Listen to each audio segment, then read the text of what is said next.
historia de la humanidad está llena de eventos atroces y horribles, llenos de maldad. Pero dentro de muchos de esos hay unos individuos que sobresalen por el resto de los demás. Personas que se podrían considerar fácilmente como seres macabros, malévolos o incluso poseídos por el mismo diablo. ¿Qué los llevó a ellos a hacer estas atrocidades? ¿Sería algo realmente sobrenatural?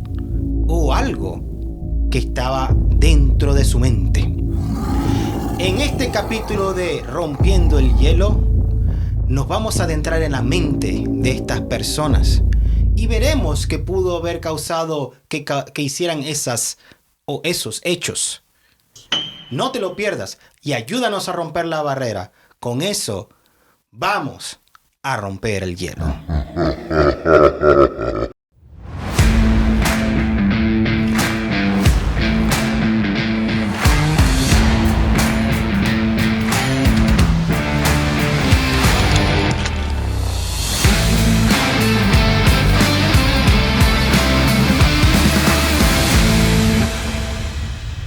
Bienvenidos a un nuevo capítulo de Rompiendo el Hielo Podcast, el podcast del Polo Norte para el resto del mundo. El podcast para romper barreras y crear conexiones.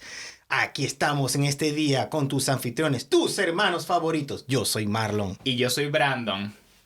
Y con eso nos adentramos en este capítulo, parte de nuestra serie especial del mes del terror de Halloween. Y bueno, voy a comenzar con una historia que poco a poco va a adentrarnos a lo que es el iceberg de este capítulo. Muchachos, imagínense que ustedes agarran con su pareja y finalmente, o incluso solitos, van y deciden comprar la casa de sus sueños. Está en un pequeño suburbio en medio de una comunidad llena de rejitas blancas, amor y cariño y todo el mundo feliz y contento.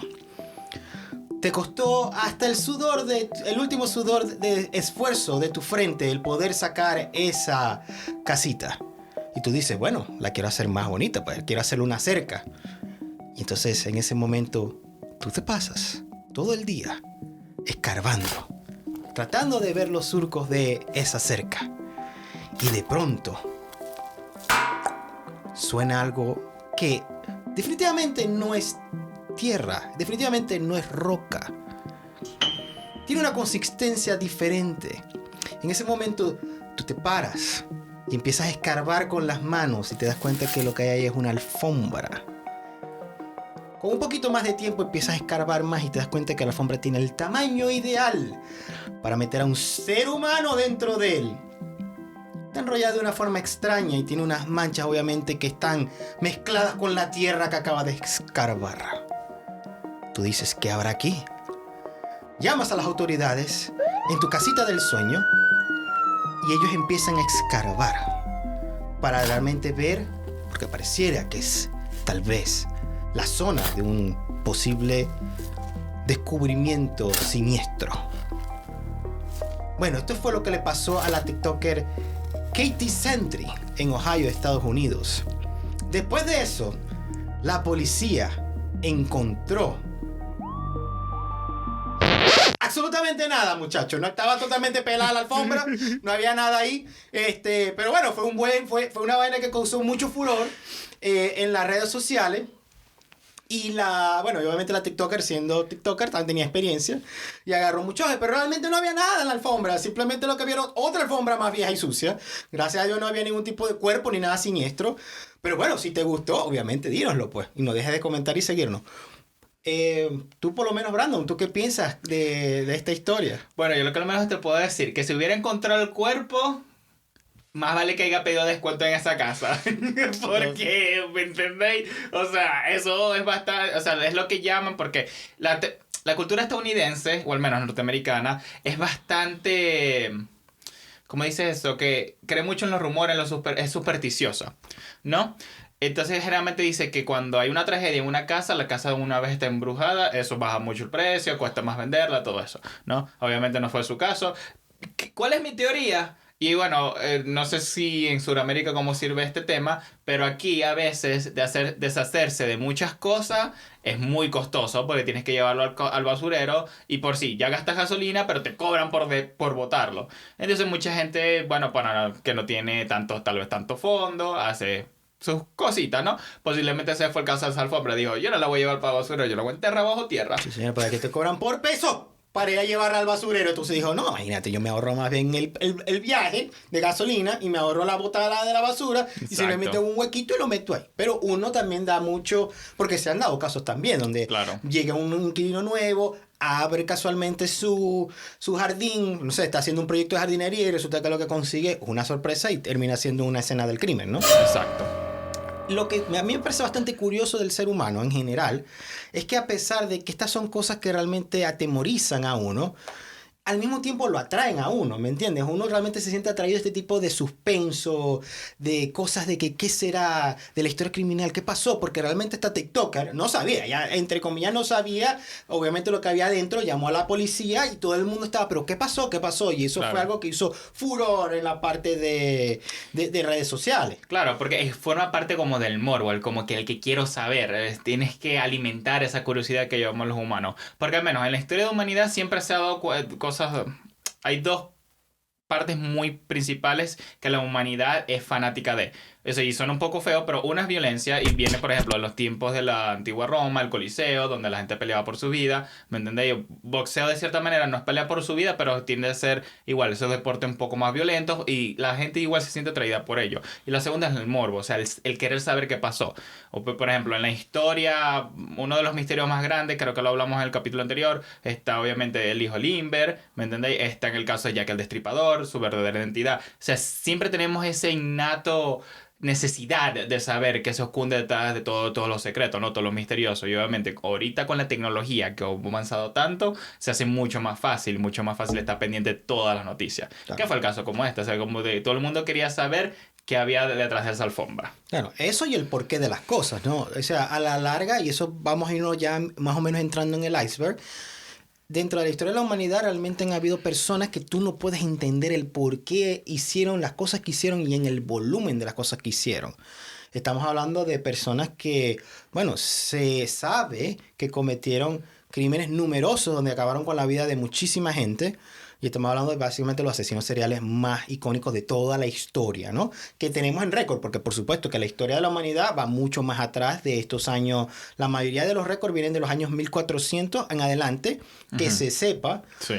Pero hay mucho más, o sea, hay muchas cosas más misteriosas que pasó antes de los 1400. Sí. Estamos tratando de quitar, por supuesto, gente que tenía alto cargo de nivel político, o digamos que no actuaba solo, porque obviamente hay casos históricos en la Segunda Guerra Mundial, todo el mundo sabe, el partido nazi, Hitler, todo lo demás, ellos tenían un gobierno y tenían un ejército completo. Aquí no, estamos hablando más de personas que mayoritariamente actuaron solo o con pocos cómplices. Exacto, yo creo que la forma en que lo que quieres decir más que todo es que lo hicieron con sus propias manos. Sí. No le dieron el poder ejecutor a alguien más, sino fueron ellos mismos. Sí, en cierta forma sí, pero digamos, y fue solamente de ellos unitarios, no había forma de ellos de tratar de convencer a una masa, ya sea por tu cargo político ni nada de eso, sino simplemente, bueno, yo quise que esta cosa pasara y pasó, pues. Okay. ¿Entiendes? Por supuesto que hay casos de casos, hay motivos de motivos. Y el primero que a mí que es como una clasificación aparte. Yo estaba buscando diferentes rankings y fue como una clase aparte. Porque, claro, tú te pones a pensar qué profesión, especialmente si tú tienes una profesión que te lleva cerca de esa pequeña línea delgada entre lo que es la vida y la muerte, tiene más chance de estar cerca de esa línea. Y obviamente estamos hablando de la parte médica, pues. Estamos hablando de la gente que está trabajando en el área de los hospitales, llámese enfermeros, enfermeras, doctores y doctoras. Y en este particular caso hay un señor que está clasificado como el hombre con mayor cantidad de número de, digamos, de personas que desvivió. Para hacerlo de forma bonita. Sí, para que no nos monetice YouTube. No, YouTube te queremos. Sí, sí, bastante. Entonces, con fue un señor que se llama Harold Shipman, estado en el Reino Unido. Una cosa también que tiene bastante curioso los asesinos seriales es que todos tienen como apodo. Y algunos apodos suenan bastante cool, pero al mismo tiempo es parte del mismo morbo siniestro de lo que ellos realmente hacen. Sí, y quiero tocar un poquito de ese tema porque al menos los apodos a mí de los asesinos seriales también me parece una razón por la cual puede incitar a que salgan más. Porque exactamente, cuando tú les pones un nombre de admiración, memorable, o de sentido que, como tú dices, suena cool o suena, como vamos a decirlo en términos venezolanos, suena recho, ¿no? Y incita a eso, porque o sea, muchas veces, y ya cuando vamos a entrar esto un poquito dentro del episodio de psicología humana, es eso, ellos quieren ser notados, quieren darse a conocer. Entonces, claro, es muy diferente si tú le pones, vamos a poner uno de los asesinos más populares de Estados Unidos, el Zodíaco, que es un nombre, como tú dices, suena cool, pero en vez le ponemos el marisco en cripto, ¿me entiendes? De cripta. O sea, una vaina así, pues algo más ofensivo, ¿no? Sí, que sí. no suene tan bien. Obviamente vas a reducir mucho porque dices, yo no quiero que me conozcan de esa manera. Claro. Y obviamente puede incitar a bajar el número de víctimas. Es más, incluso hasta con números. Por lo menos nosotros hace poquito vimos una serie anime donde eran de monstruos y otras cosas, pero a la larga los clasificaban por números. Sí. Y claro, por números pierde mucho más ese valor adicional que la cultura, Claro. el morbo humano puede agarrar para que la gente entre en un estado de fascinación. Porque ha pasado eso también. Hay ciertos criminales que más bien ellos se inspiraron o tenían admiración previa de muchas de estas personas con las que vamos a hablar hoy. Ok. Uno de ellos, volviendo otra vez, estamos con el doctor Harold Shipman del Reino Unido. Creo que en la historia es el único doctor que ha sido, de la historia del Reino Unido, que ha sido sentenciado por este tipo de crímenes. Uh-huh. Se le pone dentro de su correa, digamos, de su belt, digámoslo así, 215 víctimas confirmadas. Uh-huh. Y él lo que hacía era que él inyectaba a las víctimas, mayoritariamente ancianos, para él, digamos, terminar de... Bueno, básicamente les quitaba la vida de esa forma, a través de drogas y otras cosas. Pues. Sí, prácticamente le hacía como una inyección letal. Sí, el término médico es le hacía la eutanasia sin su consentimiento. Ok. Esto lo apodó a él y algunos cómplices que se dice que estuvieron con él, algunos enfermeros o enfermeras, lo llamaron el Doctor Muerte o el Ángel de la Muerte. Ese fue su apodo en aquella época. Tú te pones a pensar, él comenzó más o menos, estoy viendo aquí los años, entre el 64 y el 88. Muchos de estos casos pasaron antes del avance de la tecnología forénsica. Realmente yo hace poquito, bueno, hace unos meses atrás vi un análisis. Realmente la tecnología forénsica, lo que se utiliza, el ADN y todas esas cosas, es algo muy nuevo. Uh-huh. Entonces, anteriormente los criminales podían hacer a diestra y siniestra porque no había forma de asociar sangre y otro tipo de cosas con un crimen, ¿no? En el caso de él fue porque después hicieron una autopsia en algunos de los cuerpos y se notaron que habían rastros de tipos de drogas que no debían nunca haber estado ahí. Lo segundo fue que él también tenía como una especie de propósito lucrativo, porque en algunos de ellos se dice que él también cambió el testamento de algunas de las víctimas y como él podía falsificar lo que se llaman las actas de defunción, o sea, donde te dice qué es lo que, o sea, cuando realmente la persona falleció y todo lo demás, sí, y los motivos. Entonces, claro, él tenía un control bastante grande de cómo, o sea, de qué realmente había pasado. Claro. Y también de las últimas cosas que tenía la gente. Entonces, la mayoría de sus víctimas estaban por encima de los 49, creo que 49 fue la más joven, hasta ya entrado a los 80 y gente mucho más, ya. Pero dijeron también que fue otra cosa que sospecharon, ¿verdad? Pero si están sanos, entraron sanos, ¿cómo de pronto no están? Exacto. Entonces eso fue lo que entró ahí. No, especialmente, ¿verdad? Me sorprenden los pacientes porque generalmente uno siempre pide a veces el récord, ¿me entiendes? ¿Cuántas veces ha hecho esta operación? ¿Cuántas personas ha perdido? ¿Verdad? Y después un punto nadie dijo, chamo, ¿puedo tener una segunda opinión, porfa? Porque tu récord no me gusta. Sí, no, y es otra cosa también. Yo no sé cómo ellos llevaban los récords de esa vaina, pero sí te digo que sí tuvo una repercusión, uh-huh, o digamos, tuvo un impacto directamente a lo que fue la seguridad. No, sí, la seguridad, pero también la ejecución de la actividad médica. Okay. Entonces, porque anteriormente era un solo médico. Ahora no, okay, ahora tiene que ser más de uno. Claro. Por lo mismo, para que no haya ese doble cruce. Entonces firma uno y firma el otro. Claro. ¿Me entiendes? Sí, exacto. Como el médico principal, testigos y todo eso. Pero lo llamaron el efecto Shipman. Okay. Por este señor. Tiene sentido. O sea, tiene el nombre. Y de eso fue... Y creo que eso un poquito... Hicimos un capítulo también donde hubo una cosa así. Hubo un evento tal que al señor le llamaron el efecto del creo nombre que de la fue en los persona. deportes. Sí, creo que Sí, fue los algo de deportes, que eran tan únicos que tuvieron que cambiar las reglas para hacerlo justo para los demás. Exacto, entonces eso fue lo que hicieron con este señor y de ahí en adelante él realmente se volvió, bueno, una razón de cambiar completamente la forma en que se hacía la medicina en aquel momento en el Reino Unido, ¿ok? Pero claro, uno empieza a pensar, es duro porque uno, ¿a quién más le tiene confianza cuando uno va para un hospital? Uno va para allá con la idea de que uno va a estar siendo sanado, más bien, que te van a conseguir una cosa mala y te la van a quitar. Exacto. Mientras que en este caso era al revés, él era peor que la enfermedad propia. Literal. ¿Entiendes? Entonces, bueno, tú más o menos qué me puedes decir una historia tuya en general que tú has investigado de algo que te haya llamado la atención en la cultura. Bueno, o sea, la verdad que muchos de los asesinos seriales, si te lo pones a pensar, y tienen parte que ver con lo que llaman la pop culture, el media, o sea, Netflix en este caso, gran mayoría son americanos, ¿no? Pero por ejemplo está el caso de Jeffrey Dahmer, que obviamente se volvió súper conocido su caso por el show de Netflix. Si no lo han visto, vayan a verlo. Prácticamente cuenta la historia de este mismo personaje con el mismo nombre, Jeffrey Dahmer, y obviamente su vida siendo, no sé si exactamente caníbal, pero prácticamente cómo elegía a sus víctimas y todo eso. También hay otros que se han referenciado en otros shows también americanos. Por ejemplo, de lo que yo más conozco es John Wayne Gacy, también conocido como el payaso asesino. Él es inspiración para muchas películas de terror. Creo que It también sacó su inspiración de ahí. 100%. ¿No has visto? Y hay una versión moderna y una versión vieja.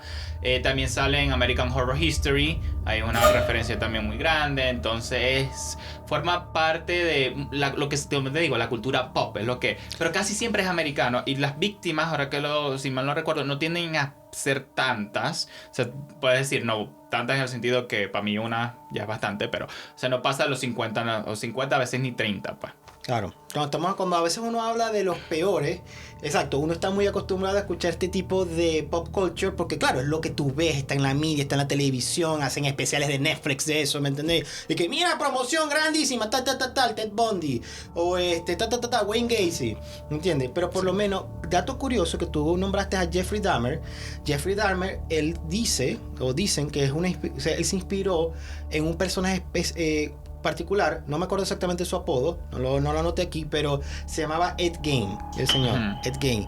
Y Ed Gein él no era tanto por el número de víctimas, sino por el comportamiento extraño que tenía este señor.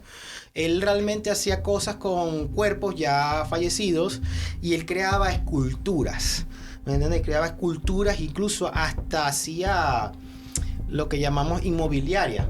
O sea, hacía lámparas, hacía como postes y sillas. Creo que una vez hizo una silla con huesos, piel. O sea, y de ahí fue también que se inspiraron películas como lo que llaman Leatherface, que en español sería, no sé si exactamente la traducción, la película en español. Leatherface es la de La Masacre de Texas. La Masacre de Texas, sí. Pero ese personaje, ¿no? Sería cara de cuero. Cara de cuero, exacto. Algo así. Porque él lo que hacía era que él agarraba a veces la piel y hacía él mismo sus formas o sus cosas con las víctimas, ¿no? Y él se dice que posiblemente causó la pérdida de la vida de 2 personas, pero adicionalmente a eso, él realmente, lo raro fue eso. Y entonces dice, claro, era medio caníbal, metido con otras cosas necrofílicas, y él fue supuestamente inspiración tanto para Jeffrey Dahmer como Wayne Gacy, como el payaso. Claro, incluso, es más, ahora que lo no mencionas, no me sabía el nombre, pero en American Horror History también hace referencia de él, de nuevo volviendo a la pop culture. Interesante. Sí, él es, me acuerdo que él es el que hace el actor de Sylar, no me acuerdo su nombre de actor, pero Sylar el de héroe. Exacto, sí. Que él hacía más o menos ese personaje, porque claro, American Horror History es eso, es como una especie de mezcla completa de los personajes más icónicos de América. Que obviamente es Estados Unidos, no el continente americano, porque los americanos o los estadounidenses llaman a su país América en inglés. Y te digo, o sea, uno realmente se pone a pensar estas cosas, ¿no? Y uno dice, ¿qué te pasa en la mente? En el caso de Ed Gein, él realmente sufría de paranoia, locura y otras cosas más que lo llevaron a eso. Pero hay gente que llega a un nivel superior, ¿me entiendes? Cuando uno habla de este tipo de personas, especialmente los americanos, no hay ninguno americano, llámese estadounidense, con menos de 50 personas, digamos, en su récord. Uh-huh. Pero increíblemente, y especialmente para nuestro público hispanohablante, o de habla hispana castellana, como lo quieran llamar, porque puede ser que haya unos compañeros por allá, por España.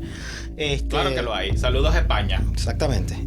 Resulta que el top de los asesinos seriales con mayor cantidad de víctimas registradas fueron 2 personas de Latinoamérica.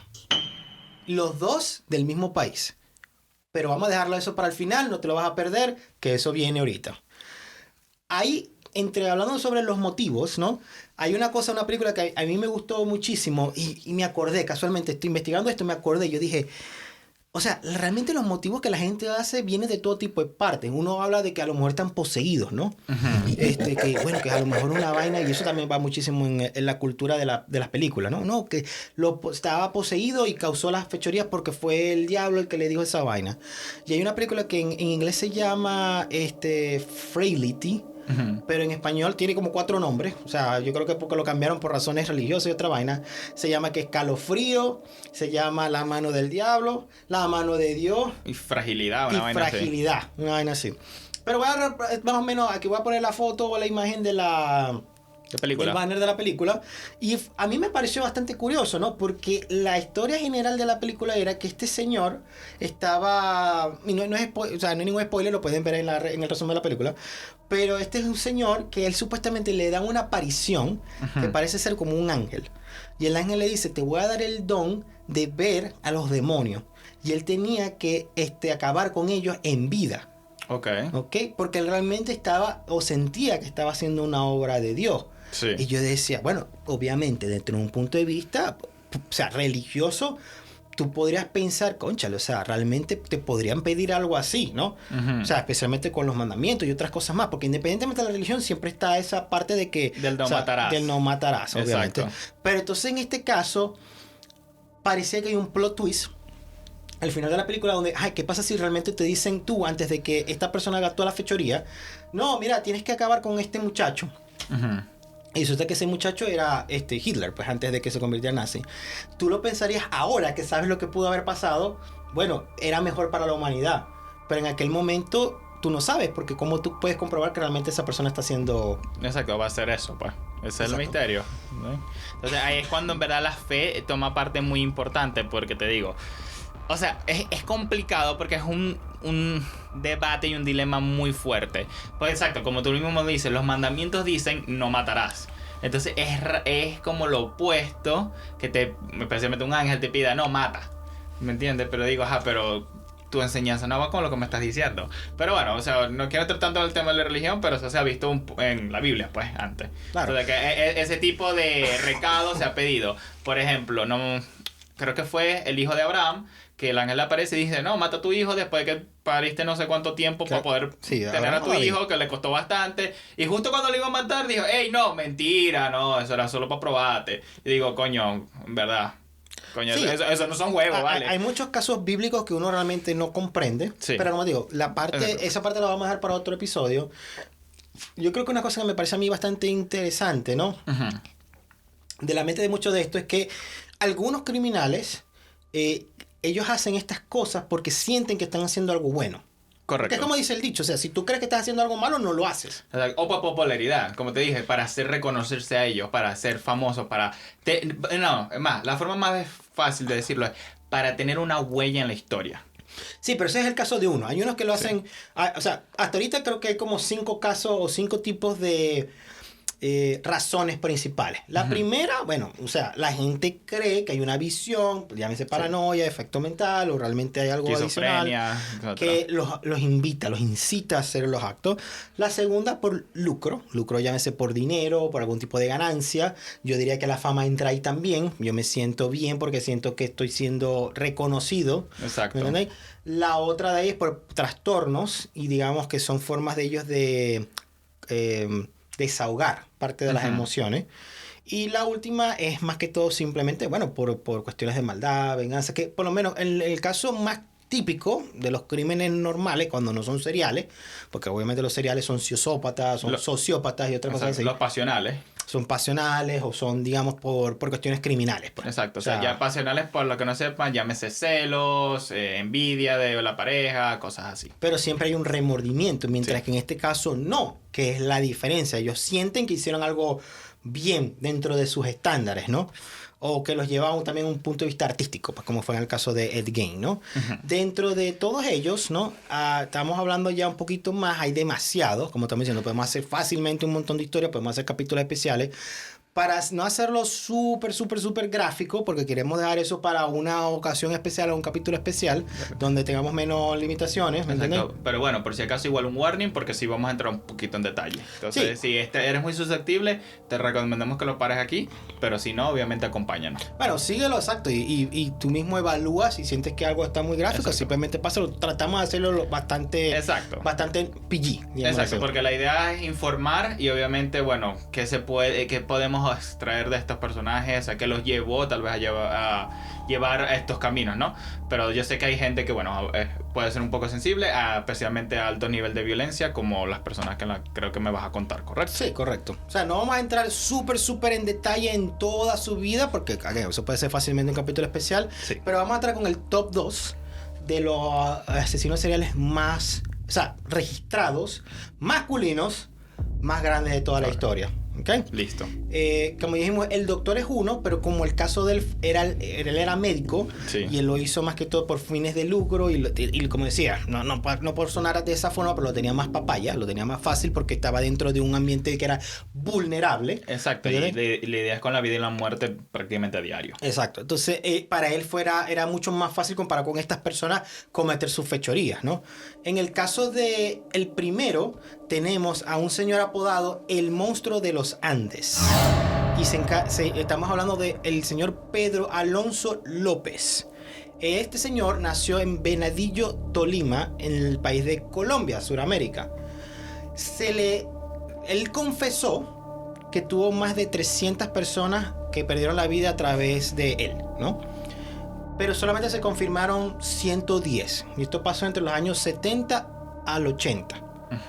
A medida que vamos a ir entrando un poquito más en el contexto, también una cosa que a mí me sorprendió muchísimo, especialmente de dónde ocurrió el crimen, es la consecuencia Ok. que ellos tuvieron. O sea, hay una gente que no tuvo ni siquiera como realmente una condena.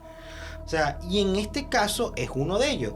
La mayoría de las víctimas, porque es otra cosa también que tienen muchos asesinos seriales, ellos tienen como un perfil de Sí. persona a la que buscan. En el caso de Jack el Destripador, uno de los más icónicos del viejo mundo, él buscaba más que todo a mujeres que trabajaban en el ámbito sexual, llámese prostituta, X, Y, Z, Sí. ¿no? Y él lo hacía, yo asumo, porque nunca lo atraparon, porque él estaba sanitizando las calles de Londres, como Correcto. decir, limpiándola. Sí, o sea, mejorando la sociedad a su manera, Claro. según su creencia. Que Es la teoría. Claro, porque es bastante curioso pensar, no, voy a quitar un pecado haciendo un pecado. Exacto. O sea, o de hecho, voy a quitar un crimen cometiendo un crimen. Pero mucha de esta gente lo piensa así, ¿no? En este caso, él más que todo agarraba eran niñas y chicas, adolescentes, más que, o sea, obviamente antes de agarrar su mayoría de edad, pues. Sí. Pero el tiempo total que pasó en prisión, nada más, fueron 16 años. Nada. Y estamos hablando de 110 personas, Sí. ¿no? Confirmada. Confirmadas. Confesada 300. Él incluso cometió las vainas en 3 países diferentes. Se dice, según él, hizo más de 100 víctimas en los países de Ecuador, Colombia y Perú. Por eso que lo llaman el de los Andes. Porque creo Sí. que más que todo hacía las cosas alrededor de la Sí, la región cordillera de los andina. Andes. Sí, la región Sí. andina. Entonces, claro, tú te pones a pensar, ¿qué pasó con todo esto? ¿Qué lo llevó realmente a hacer todas estas vainas horribles? No es una justificación, Claro. pero da mucho que ver, y con la que vamos a terminar el capítulo, ¿no? Si tú tienes una infancia horrible, Sí. en el caso de esta persona en particular, él fue el séptimo de 13 hijos. Ujú. Su papá se fue. Nunca tuvo figura paterna.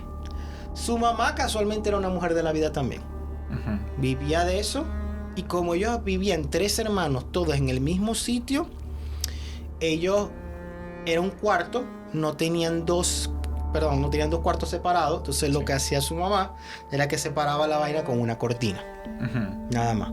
Entonces, claro, los muchachos estaban completamente desde muy temprana edad expuestos a todas estas cosas, Claro. y eso a él le removió completamente la mente, Sí. hasta el punto que él como que tal vez adaptó eso de formas que lo hizo, incluso trató de hacerlo con alguno de sus hermanas. Hizo unas vainas horribles, ¿me entendéis? Pero el caso es que no terminó ahí. Y yo no sé si esto es una vaina que pasa, que es como un imán de malas cosas que le pasan. Pero él también fue abusado de niño. Pasaron muchas otras cosas horribles que poco a poco uno diría, bueno, a lo mejor eso fue lo que formó la mente de esta persona, ¿me entienden? Y él dice que fue tanto así que él a lo mejor tal vez lo asoció por esa cosa que no pudo obtener o por el ejemplo que tuvo su mamá. Claro, bueno, o sea, como tú lo dices, puede ser en verdad por tantos eventos fuertes y desafortunados se empieza a crear trauma. Obviamente es un problema psicológico muy grande. Obviamente no hubo ayuda psicológica. Es cuando obviamente es bueno ir para un doctor. Obviamente, bueno, por lo que tú me dices, la mamá o la familia era de bajos recursos, especialmente con 13 hijos. De paso era el del medio. Eso también, pues, por eso yo siempre creo que si hay hijos, siempre números pares. Pares, sí. Porque que el del medio siempre... No tengo tres. Adopta el último. ¿Me entiendes? Pero en verdad, ahí puede ser eso. Es una forma de... Claro, un trauma. Él tal vez está atorado en una vaina y... No sé, tal vez lo quiere devolver al mundo. Porque él... O sea, prácticamente... Tal vez decirle al mundo... Esto fue lo que yo sufrí... Para como no estar solo, pues podría ser una forma. Claro. Si hay alguien, bueno, que sabe un poco más de esto, déjenos en los comentarios. Claro, pero a la larga, como te estoy diciendo, o sea, él estaba viviendo en la pobreza. Estamos hablando cuando él tenía, creo que era como 9, 6 años, o sea, de 6 a 9 años. O sea, es muy difícil también ponerse en los zapatos de estas personas porque especialmente si estás en Norteamérica, es muy, o por lo menos vienes de una familia, gracias a Dios, de medianos o altos recursos, es mucho más fácil obtener ayuda. Es decir, fácil decir, no, yo voy para un psicólogo. No es fácil decir, realmente voy, pero es fácil decir, puedo pagarlo, ¿me entiendes? Exacto. En este caso no. En este caso esta persona no tenía esos recursos, no tenía una figura tampoco que lo podía guiar, y él empezó a crear lo que sea en esa mente, ¿me entiendes? Y eso también a veces es parte importante porque hablamos de lo que por lo que pasó, lo que crea, pero también la ausencia de. Entonces tal vez él no conoció lo que en verdad simplemente es un amor, no tal vez específico como una relación, pero simplemente un tipo de amor, o sea, alguien que simplemente se preocupe por ti. Claro. ¿Me entiendes? Claro, y te digo, o sea, a la larga esto fue lo que eventualmente lo conllevó, digo yo, a cometer estas cosas. Hasta el sol de hoy, y no se me asusten porque pasó hace muchos años, estoy diciendo que pasó en los 80, perdón, del 70 al 80 fue la mayoría de las cosas, ya posiblemente la persona no esté con nosotros, pero ahorita se desconoce su paradero. Él se fue, se liberó y mucha gente, con mucha razón, decía, o sea, están pasando tantas cosas que si la policía no toma justicia, nosotros la vamos a tomar. Entonces, una de las teorías que se estima es que así fue como él terminó. Sí. Terminó ajusticiado ilegalmente por otra persona. Ilegalmente. O por otras varias personas. O por varias personas. Pero ese es el primero o el segundo. Ese es el segundo. Ok. Ese es el segundo. Entonces, prepárese bien de que hay alguien peor. Sí, con un número de víctimas. Okay. Casualmente, también es del mismo país, pero aquí en este caso se llama Luis Garavito, apodado La Bestia. Hay unos documentales casualmente todavía de él cuando estaba en prisión. Él nació en Genova, Quindío, Colombia. Para mis amigos colombianos que más o menos me digan, yo voy a buscar en el mapa, pero no sé exactamente qué zona de Colombia es esto.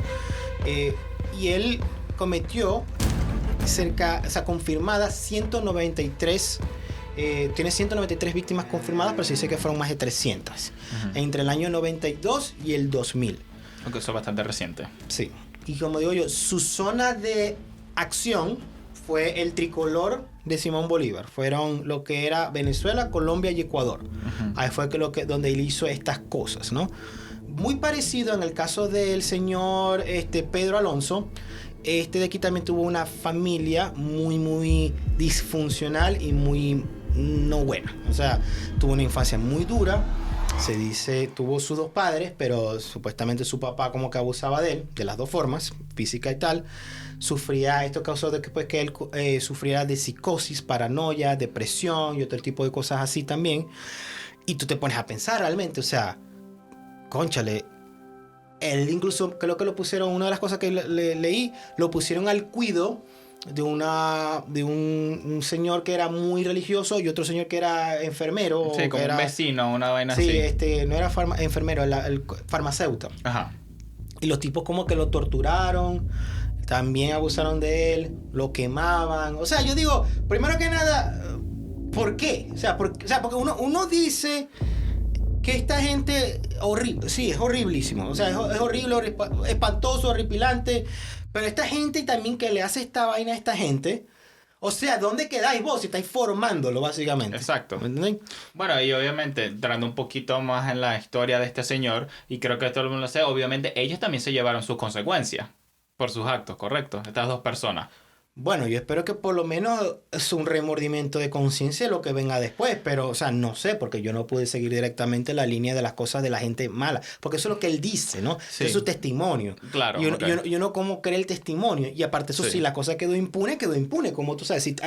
Si viene, o sea, otra vez, si venimos de un pueblo chiquitico, Sí. ¿me entendéis? Donde no hay ni policía, no hay nada, o sea, Claro. uno no sabe. Exacto. Pero bueno, basado en su testimonio, según él dice, bueno, yo los castigué por esto, ¿no? Sí, o Esa sea, es la manera. eso pasó fue con unos, porque, claro, no quiero entrar tampoco totalmente en todo el detalle como estamos Sí. diciendo, la formación, pero en este caso específico, el de él también fue abusado muchas veces a través de sus años, cuando él se cumplió 21 años, y no se hizo, él fue 21 años, él lo llevaron a prisión por hurto y por otras cosas, y dentro de la prisión también, 4 tipos.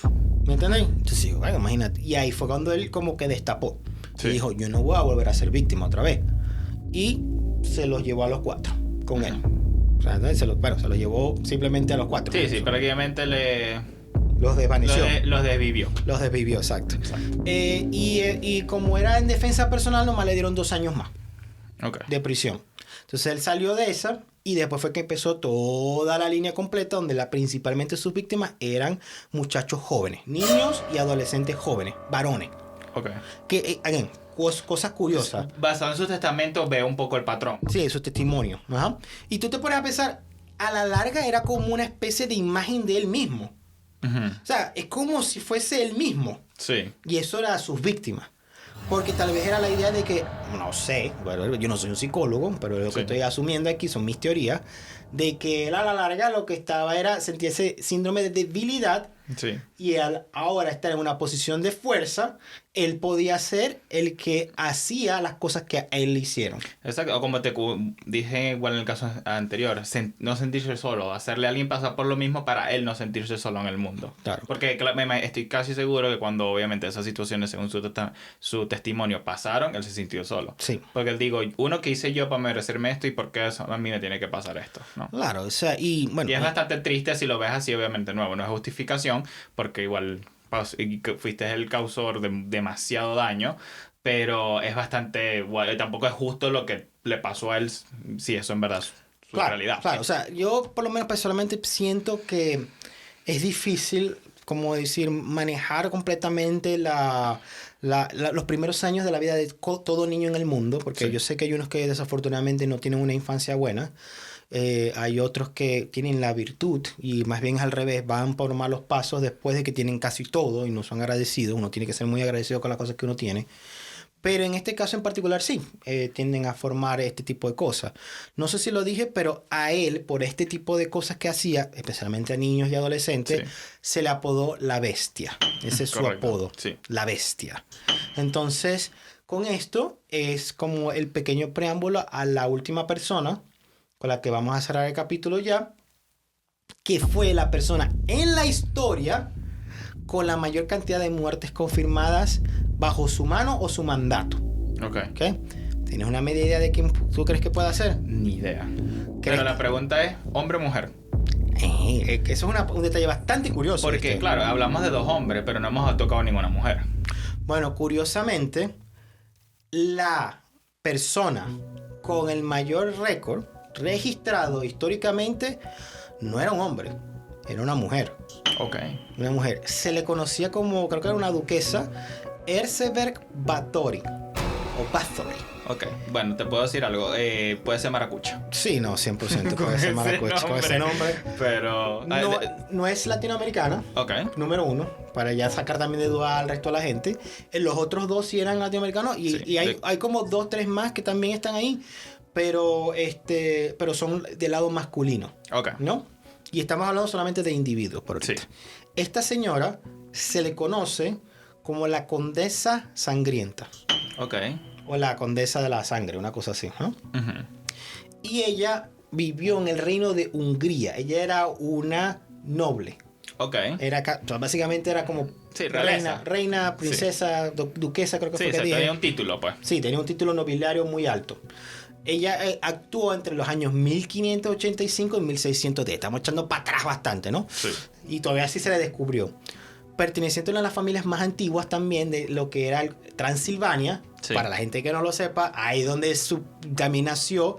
Yo también busqué más o menos eso, la historia cronológica, y fue después Ajá. de Vlad el Empalador, que fue la figura que inspiró a uno de los personajes más icónicos de toda la historia de terror. Especialmente uno de los disfraces más populares, yo creo que de Halloween. Obviamente estamos hablando del mismísimo Drácula. El famoso el tupasangre. El chupasangre. Sí, no es el Guácula de... ¿Cómo que se llama el otro? Párvula. Párvula, exacto, el de la Rochela. Sí, es como un poquito para apaciguar la vaina. Pero realmente sí, es muy curioso. No, bueno, si tú conoces a alguien de Hungría, o eres de Hungría, o eres específicamente de Transilvania, chicos, dinos qué realmente pasa con esa vaina en la sangre, realmente, ¿no? Pero ella tenía esta... digamos, la principal razón por la que ella hacía esto era... Le gustaba ver a la gente sufrir. Muchos de estos otras personas también lo hacían, de lo que hablamos antes. Pana, pues. Sí, sentía algo así. Pero la razón principal fue porque ella creía que ella, bañándose en la sangre de las víctimas, especialmente si eran más jóvenes que ella no envejecía. Ah, ok. Se rejuvenecía porque ella tenía una especie de trauma con envejecer. Sí. Entonces eso fue lo que ella hizo. Y ella lo que hacía como su modus operandi era que ella agarraba y reclutaba muchachas, incluso algunos hombres también, o incluso mujeres de la nobleza. Y vamos a hablar un poquito cómo fue que la descubrieron, ¿no? Pero que a ella realmente las agarraba. Una cosa que es bastante curiosa también de esta época es que si no eres de la nobleza no valías nada. Y sonará bastante cruel, pero era la verdad. Aquí decían que, o sea, pasaron muchísimas muchachas por allá y decían, bueno, no, era normal que cuando la persona hacía algo malo, como que te amarraba, o sea, si cuando te peinaba, te jalaba el pelo, bueno, le quebraban las manos, Iván, las manos o incluso la cintura. Sí, eso es normal, eso es parte de la historia, lamentablemente, de la humanidad, en la parte de la realeza y tal. Por eso es que cada vez hay muchísimo menos monarcas, porque, bueno, basado en la historia, Francia es un ejemplo, la gente se rebeló. Sí, sí, había mucha crueldad realmente en esa época y en el caso de Transilvania... Y desigualdad. Entonces, en el caso de esta señora, de la condesa, ella lo que hizo fue que agarraba al mayordomo y agarraba a otro tipo de muchachas, o de otras señoras que trabajan con ella, para que le trajeran nuevas personas ahí, y ella las torturaba, las desangraba y ella se bañaba con esa vaina. Esto duró durante tantos años, dice de 9 a 16 años, perdón, del 85 al 610. Dice por ahí que eran 6 años que supuestamente hizo todo esto. 25 años más o menos. Sí, 25 años, pero según una parte del registro dice que la mayor parte de las cosas que ella hizo lo hizo en 6 años. Yo dije, okay. O sea, es bastante realmente. Fueron 650 víctimas confirmadas. Estamos hablando que comparado con la confirmación de los otros, ella sola tiene más que casi todos los otros juntos. Exacto, sumado. Casi todo. O sea, por lo menos el top 3. El primero, o sea, 1 y 2 sumados. Exacto, el 1 y el 2 sí, 100%. Que ellos confesaron. Exactamente, ¿entiendes? Entonces dice, bueno, razón principal lo llaman vampirismo, esa vaina con la sangre. Sí. Again, muy cercano a Drácula, sí. A la vaina de Drácula. Pero qué curioso es la vaina, ¿no? Cómo cambia la historia. Como ella era de la nobleza, no la podían juzgar o ejecutar. O sea, la juzgaron porque la juzgó el rey, claro, pero no podía ser ejecutada por su fechoría, o por sus actos. Pero toda la gente que estaba con ella sí, porque no eran de la nobleza. Allá lo que hicieron fue que se puede decir que casi la enterraron viva, pero la pusieron en confinamiento solitario. Le pusieron bloques a toda, o ladrillos a toda su estructura, y de lo más le ponían un huequito donde solamente entraba la comida. No tenía vista al sol, no tenía absolutamente ningún tipo de contacto con más nadie, y ya después, en el momento en que la encerraron ahí, murió a los 4 años después de eso. Claro, como una vampira. Como una vampira, básicamente. Exacto. Sí. Y bueno, puede ser que eso también, las dos mezclas de las dos historias, también se inspiró a mejorar incluso más la historia de Drácula. Claro. Pero hay una teoría también, porque sí, y sí me acuerdo que, no sabía el nombre, pero la historia me hizo recordarla, y es que hay una teoría que dice que como ella sí era mujer soltera, supuestamente, de la nobleza, los otros nobles querían su terreno. Y que todo eso fue una mentira y una conspiración de los otros nobles para quitarle sus bienes y sus pertenencias. Exacto. No se sabe, obviamente, es posiblemente imposible verificar. Puede que esté en la librería del Vaticano. La librería del Vaticano. Puede que esté ahí. Ve el capítulo anterior si no entendieron esa referencia. Pero uno nunca sabe, ¿no? Pero te digo, cuando tú escuchas más o menos los detalles que me acaba de decir, yo creo que creo más la primera versión, pues, que sí lo hizo, pues. No, claro. O sea, por supuesto que... Porque mucha gente dice que el mismo mayordomo también lo confirmó. Sí. Lo que pasa es que como hablamos de nobleza, y esa es una cosa que yo nunca he entendido, teníamos que hacer un capítulo después de la nobleza, porque cómo tú llegas a eso, supuestamente también tiene mucho que ver con la iglesia que pone al rey, pues. Claro. Bueno, casualmente, de nuevo, un poquito de referencia al capítulo anterior. ¿Te recuerdas que una de las teorías que estaba era que el grupo secreto que hizo un linaje de sangre secreto y lo puso en la realeza de todos los países de Europa? No se sabe, ¿me entendéis? Pero sí, me estoy de acuerdo. Y incluso, déjenos también en los comentarios si quieren que hagamos un capítulo exclusivo solo de estas personas. Podemos entrar al detalle, pero ese sí sería para también un futuro un poco tal vez más lejano. La razón es porque, bueno, queremos hacerlo sin filtro y obviamente necesitamos una plataforma que nos permita hacer eso. Claro. Por supuesto me gustaría hablar mucho más en detalle de esto, pero ya nos estamos quedando corto de tiempo, entonces por ende yo me voy directamente a la moraleja del capítulo. Y es que yo creo que lo principal aquí tiene mucho que ver con la crianza. Entonces, den realmente el chance de dar una buena vida a sus hijos. Obviamente traten de guiarlos muy bien. Necesitan los dos tipos de figuras, tanto la paterna como la materna. Si no está el caso, traten de buscar un amigo, pero alguien realmente de confianza, alguien que realmente uno sabe que está en pro y en proteger a sus hijos, ¿no? Y hay una gran diferencia. La cosa es que lo que hasta ahorita se ha visto con el sección de la Condesa, sí. Tener una vida dura también hace que este tipo de cosas se den más a menudo, ¿no? O que se formen ese tipo de cosas, porque es como yo estoy en contra de todo el mundo, ¿no? Yo no voy a, por supuesto, obviamente, no voy a justificar absolutamente nada de esto. Claro. Pero yo creo que muchas de las cosas podrían haber sido mucho menores o incluso evitables, porque realmente tú ves el origen y el origen viene desde la infancia. Exacto, viene de violencia que prácticamente hizo nacer a más violencia. Uh-huh. Yo para mí es una que es importante, y esto porque me acabo de acordar que vi una noticia, no recuerdo obviamente los nombres, entonces me voy a decir lo que va la noticia, siempre es bueno a veces si hay dudas ir a un médico, chequearlo. ¿Y por cuál digo esto? Bueno, porque esta noticia lo que decía es que este era un niño normal, no sé, 4 o 5 años, y de la nada el niño empezó a ser pero súper violento, pero o sea, violento que te digo que era muy fuera de lo normal. Y la gente decía, ¿pero qué pasó? Iban para psicólogos, tal, nada servía. Bueno, resulta que un doctor dice, ¿sabéis qué? Vamos a hacerle un CT scan, o sea, es decir, un escaneo, un MRI, un escaneo craneal, pues. Sí, una tomografía. Exacto. ¿Y qué pasó? El niño tenía un tumor del tamaño de un puño en el cerebro, de cierta manera, que le afectaba la violencia. Eso se dio cuenta, lo operaron, le drenaron el tumor y el niño volvió totalmente a la normalidad. Sí. Niño normal. Pero a veces puede haber una razón médica también, que es poco probable y poco común, pero puede pasar. Correcto. Entonces con eso voy a dejarle aquí las preguntas del capítulo. La primera pregunta es, bueno, primero que nada, ¿tú qué opinas de este tipo de personas? ¿Y conoces a alguien más? Déjanos abajo en los comentarios. Y no te pierdas el siguiente capítulo de, por supuesto, para romper las barreras y crear conexiones. Brandon. Exacto. Para mí, mi pregunta de la semana es, ¿qué crees que los llevó a ellos a tal punto? O sea, ¿o qué línea se debería de cruzar para no volver atrás en ese sentido? O sea, porque claro, obviamente ya dijimos que en estos casos fueron su infancia, pero hay otras condiciones. ¿Qué opinas tú? Y con eso, en verdad, mi people favorita, recuerden suscribirse, compartir el video, ayúdenos a crear conexiones y romper las barreras. Y con eso hemos roto el hielo. Chao.